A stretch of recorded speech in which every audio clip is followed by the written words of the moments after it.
Okay, so this talk is about cerebral aneurysm treatment, just the basics. I have no disclosures, so none of the equipment that I described, I have no holdings in any of it. So first off, cerebral, is this too loud? No? Cerebral aneurysms come in two basic varieties. There are saccular aneurysms, which are also called berry aneurysms or sidewall aneurysms.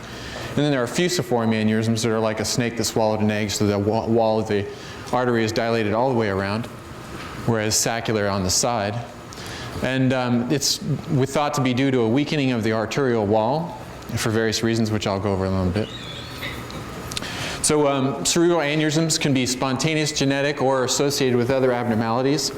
The most common is spontaneous. That's by far the most common. And we believe it has something to do with, during development, the arterial wall has variations. So the arterial wall is a complex structure. It has three different layers: an outer layer that's thin, an inner layer that's got elastic tissue, muscle, nerve, and an inner layer of thin cells. Well, this structure is sometimes can be variant in all the different arteries that are produced during development.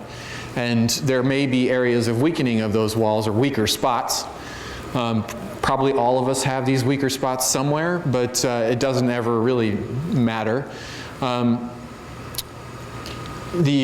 sometimes these weaker spots can develop into bubbles.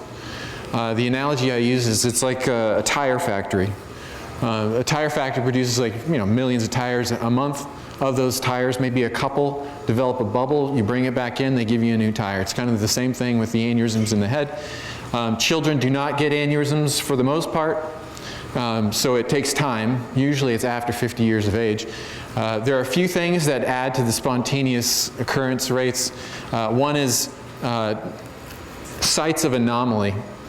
Sites of anomaly, aplastic A1 segment, and what that means is the circle of Willis is at the base of the skull. The circle of Willis is a connection between all the arteries that go to the brain. They interconnect amongst each other, and I'll show you that in a minute. And only about 40% of us actually have a complete circle of Willis. All of us, a lot of us, 60% of us about, are missing one part or the other. So it's like a beltway freeway around a city. If you have an accident on one side, it's okay, turn around and go the other way. And that's why it's there. So it helps keep your brain alive.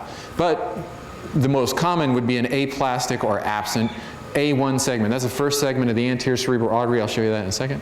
That abnormal missing part results in kind of an abnormal flow in the other side that's taking up the slack, which then increases kind of the mechanical stress on the wall. If there's a weakening there, then you get the aneurysm there. So that's the most common spot where you can have kind of help getting an aneurysm. Another thing is a fenestration. A fenestration is where the arteries don't develop the way they should. There's some little variation, which really doesn't matter in the long run, but it's split in the middle, and in that middle spot also causes turbulent flow a little bit, and you can, if there's a weak spot there, get an aneurysm. And this persistent trigeminal artery is a persistent artery that is present in development but then regresses over time. But if it's still there, again, you get different flow. The different flow, if you have weakness there, you can get an aneurysm. Some of the things we can do that help aneurysms grow if you have a weak spot, which we probably all do, is the most important thing is smoke. So if you smoke, more than double your risk of growing an aneurysm and rupturing that aneurysm. Untreated hypertension, getting into the ER with really bad headaches regularly, not taking your antihypertensive medications. These people also help the aneurysm grow, form, grow, and rupture. So these two things, very important not to do. There are other things, but those are the most important ones. Genetics, it's pretty unusual, but first degree relatives. So when I have a patient that has a cerebral aneurysm, one of my questions is, do you have any first degree relatives with an aneurysm that's proven? In your head, not anywhere else, but in your brain. Because if you do, if you have two first degree relatives, then we think, you know what, there is a chance that it could be genetic. If it could be genetic, then it's a good idea every 5 years or so to get a CTA or MRA of your head to make sure that your first degree relatives don't have an aneurysm too. That means father, son, brother, sister, son, and daughter. They tend to be younger because it's genetic. It's a little bit more of it's a different pathophysiology, so it tends to be a younger patient. So with this screening, I usually tell people, just have your son, daughter, sister, father, mother, start screening at about the age of 40. Also, there are associated abnormalities of the systemic circulation, so fibromuscular dysplasia, bicuspid aortic valve, autosomal dominant polycystic kidney disease, and intracranial AVMs, arteriovenous malformations, abnormal connection between artery and vein in the brain that's there when you're born. These kind of things, they all have an association with aneurysms that's different than the other two. Anatomy. So it's a good idea to kind of understand the anatomy during this talk, because then it'll help you understand what I'm talking about. This image here is you're looking up at the brain.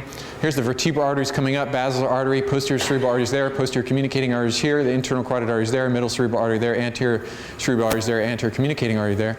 This is the circle of Willis. Circle of Willis goes from basilar tip, a P1 segment, posterior cerebral artery, posterior communicating artery, internal carotid artery, anterior cerebral artery, A1 segment, anterior communicating artery, and then back around. So that's that beltway freeway around the brain. So that, let's say, well, one of the most common things as we get older is we get carotid artery stenosis for atherosclerotic disease. That's common. It's been there for millions of years. The body, if you believe in evolution, depending on how, or design, has been designed so that when you get that, it's okay. Blood just takes up and comes around the other way. Your brain stays alive, because there's two most important organs in the body, brain and heart. So you got to make sure those are doing well. This is a look at the circle of Willis from looking down in relation to the skull base. The same as this, but just looking down instead of up. Here's just the cartoon showing those circle of Willis. So here we got the vertebral arteries coming up, basilar artery, posterior cerebral artery, posterior communicating artery, internal carotid artery, middle cerebral artery, anterior cerebral artery coming around. So the most common locations of cerebral aneurysms to occur, mostly spontaneous or genetic, but really the most common is anterior communicating artery and posterior communicating artery. So they occur at branch points, because branch points, they're kind of turbulent flow a little bit. If you were born with a weakness in that spot, you smoke, have hypertension, those are where you're going to most likely get your aneurysms. Also, there's middle cerebral artery aneurysms, basilar tip aneurysms, and others. Just about anywhere in the circle of Willis, including out in the middle cerebral arteries and down here.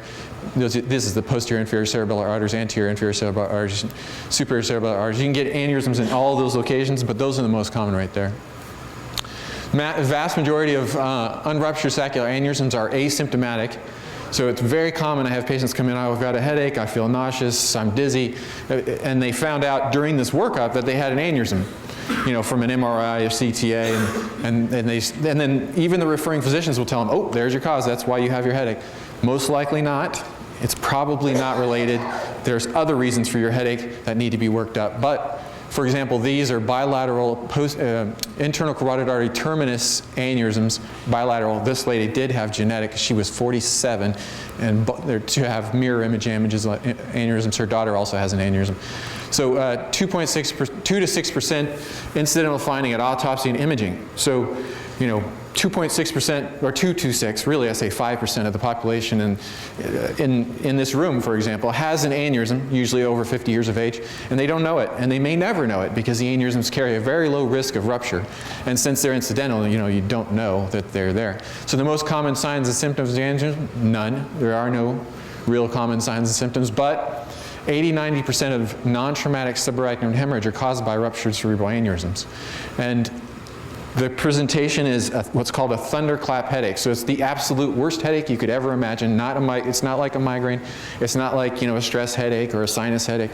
It is like your head is going to split in half all of a sudden. And then most people vomit, pass out. 1/3 of people die instantly, within a few seconds.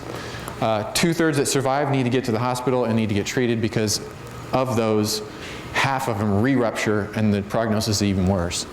Another kind of interesting presentation is 3rd and 6th nerve cranial palsies affecting the eye. Larger aneurysms down here near the ophthalmic or the cavernous sinus, posterior communicating artery, down in the lower part of the carotid arteries above the skull base. Those can hit these nerves, and when they do, can't move one eye, get double vision, one eye stays put and the other is doing, that's also a possible symptom of an aneurysm, usually a larger one, and usually a growing aneurysm. So those are dangerous. That's an emergency. Common scenarios for the presentation of an aneurysm: middle-aged, above 50, worst headache of my life. That's a ruptured aneurysm. It's a subarachnoid hemorrhage, very much an emergency. Also incidental on imaging for unrelated symptoms. So the aneurysm management options. Number one, do nothing. And when you do nothing, That is because the aneurysm itself carries a lower risk of doing something bad to you than the treatment itself. Because nothing is free in this world. And even in the treatment itself carries about, and I'm talking about my type of treatment, which is generally coil embolization, carries about a 4 to 5% risk, depending on the patient, depending on the aneurysm, of causing a complication. The worst complication is stroke and death. So observation sometimes is the better option, because let's say you're, later on in your life, you are maybe health-wise not doing so well. You don't think, prognosis with even ignoring the aneurysm is you'll live a couple more years. Most aneurysms carry about a 1% chance per year of rupture. And that's not linear, so over 5 years it's more like 4%. Over 10 years it's more like 8%, etc. So maybe if you think, I've only got five years left of life, maybe it's not a good idea to take the chance on treating it. Just leave it alone. So there are many reasons for observation also. If you just don't want anybody touching you, you're like, I don't care, I don't want anybody to touch me, leave me alone. Here's my risk, I'll live with that. That's okay. Observation, it's personal choice, you can do that. Endovascular, and I'm talking about unruptured aneurysms. Ruptured, you got to do something. Endovascular treatment, so that's coil embolization, and I'll go into excruciating detail about that in a minute. And then surgery, surgery is clipping. There are other options, more historic options, like just completely cutting off the carotid artery or whatever artery goes there and hoping the person doesn't get a stroke, or just accepting a stroke. But nowadays it's clipping. It's called microsurgical clip ligation, which is done by the neurosurgeon. I won't talk much about that. Did I skip one? Yeah, okay. So again, treatment options is patient choice and health status. Aneurysm location and morphology are very important in deciding what treatment is best as far as the surgery versus the endovascular options. Morphology, here's a morphology kind of diagram. Height, width of the aneurysm body, and neck size are the most important thing. Next, of course, is location. Here's some ratios we use to help us figure out what is best. But in a nutshell, neck size is extremely important. Whether or not branches come off of the aneurysm, also very important. So if you have a wide neck, the location is difficult to get to with coil. I'll actually go over that in a little bit more detail. Wide neck, etc. Surgery, sometimes is the best option. I say sometimes because if I were talking about this 10 years ago, I would say most of the time is the best option. But things have changed rapidly over the years, and coil embolization has gotten very, very good. So the amount of people that are actually getting clips is more like 20%, whereas 80% are probably getting coiling. But even still, the morphology changes how we can treat it even by endovascular methods. So if the neck is wider, can't really do a straight coil embolization, I'll tell you about it in a minute. We would use some of these other methods. This one is more of a historic, this is kind of last ditch scenario. It does occur sometimes. That's where you actually just take the artery down below and cross your fingers. But I'll go over a lot of this stuff in a minute. So endovascular contraindications. So this means they either do nothing or you have to have surgery. And this is an example of someone doing surgery, and these are the clips they use to clip the aneurysm. Very interesting, the clips, there's numerous clips, all different shapes, fenestrated, etc., ways of clipping these aneurysms. It's very interesting. So treatment risk exceeds potential benefits. So just like I was saying before, 4 to 5% chance of rupture or complication during the treatment. But the risk, let's say the patient is just not healthy enough to undergo such a procedure, or etc., or their access is difficult, or the aneurysm is a really tough spot to get to. The treatment risk goes up and the benefit goes down depending on how long their life expectancy is. Severe allergy to contrast. That's a relative contraindication because you can pre-treat that, but it still is a relative contraindication. Renal insufficiency, definitely a contraindication. If their kidney function is teetering on renal failure, you give them contrast, you could push them right over because the contrast is processed by the kidneys and it can stress them and put them into permanent renal failure. Inadequate vascular access, I've had that maybe once or twice. We use the femoral arteries, you can use the radial arteries, brachial arteries, but let's say they're a vasculopath, they've had aortobiphym bypass, etc. If you can't get in there, you can't do anything. Coagulopathy or heparin insensitivity. You definitely need to thin their blood during the procedure because you're going to be putting catheters into their brain for extended periods of time, and that will form clots if you don't take care of that. That could result in a pretty unacceptable risk of stroke.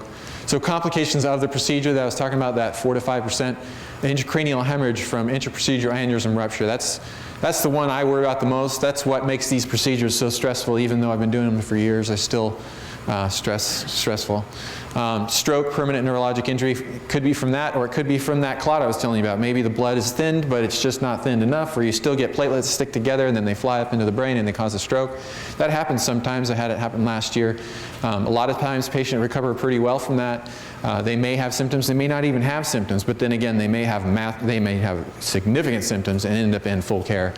Access site complications, so the artery you go into may tear, it may bleed. People have died from that. The bleeding could be difficult to stop. One patient went to the OR to try to stop it, couldn't stop it, they died. So you can't take anything for granted in these procedures, nothing at all. Contrast allergies, so let's say they didn't know they had a contrast allergy, never had contrast, and then they have a contrast allergy. Severe contrast allergies can be extremely dangerous. Contrast-induced nephropathy, so again, you damage their kidneys with the contrast, and then of course death.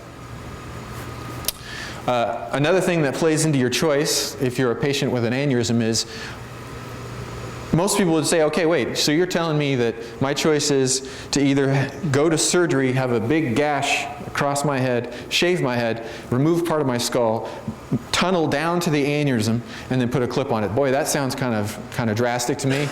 And not only that, recovery is like a month at least. And then coil embolization. Okay, a little tiny nick here, catheter goes up.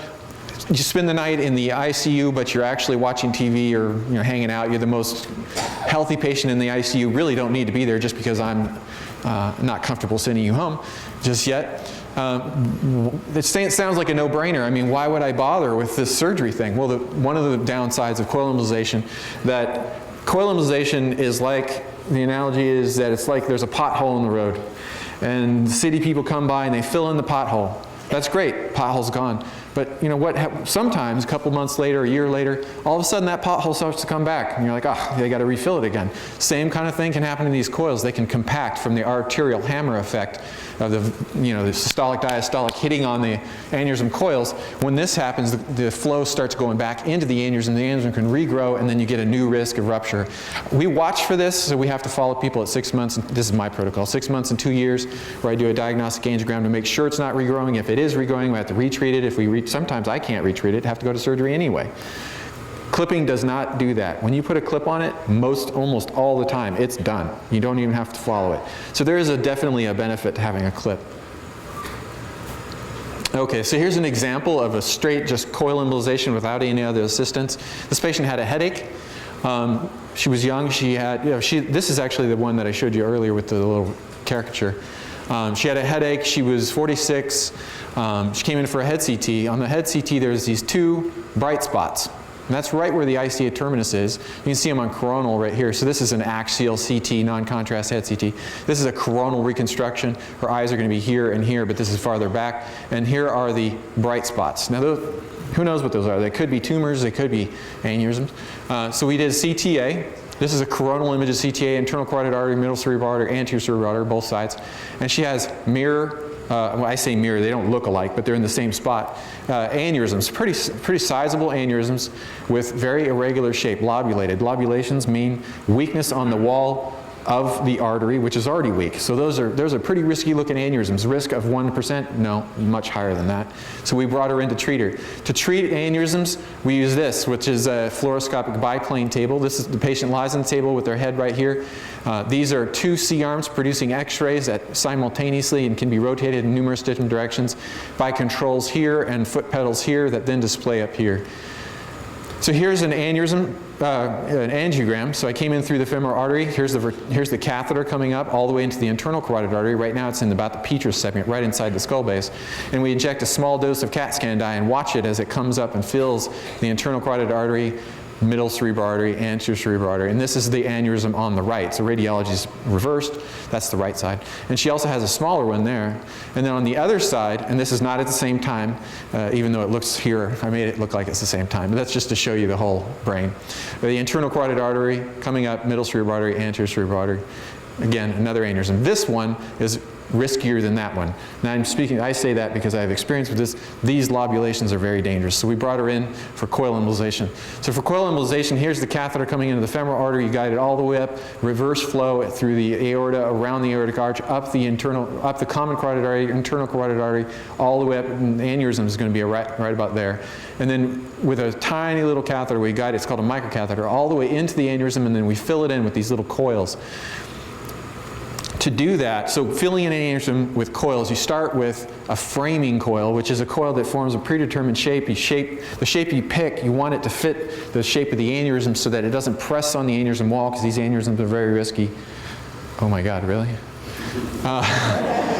Okay, then you fill it in with different coils. The coils come in all different shapes and sizes, all sorts of different, some have fibers on them that cause thrombosis, some have gel. God, I'm so slow.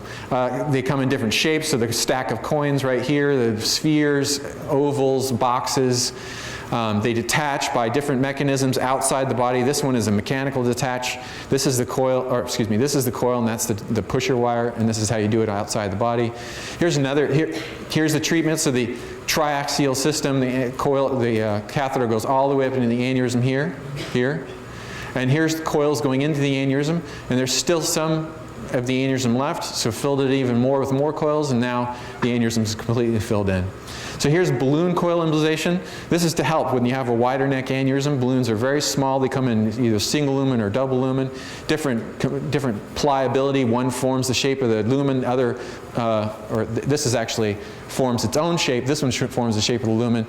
And all these things, then you kind of recreate the wall. Here's an example of that. This is an aneurysm here on the internal carotid artery. In order to get better detail of the carotid artery, I do what's called a 3D image, rotating around as I'm injecting CAT scan dye to get a better view of that aneurysm. Then I just subtract the bone out. I don't know if I'm going to make it, dude. I'll do my best, sorry. I didn't realize it was going to be so long.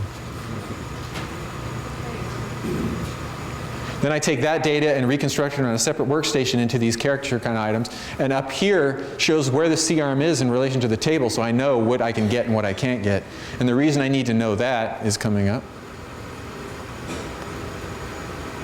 We can get very detailed images. Here's a little Murphy's teat is what it's called. That's a very dangerous spot right there and there.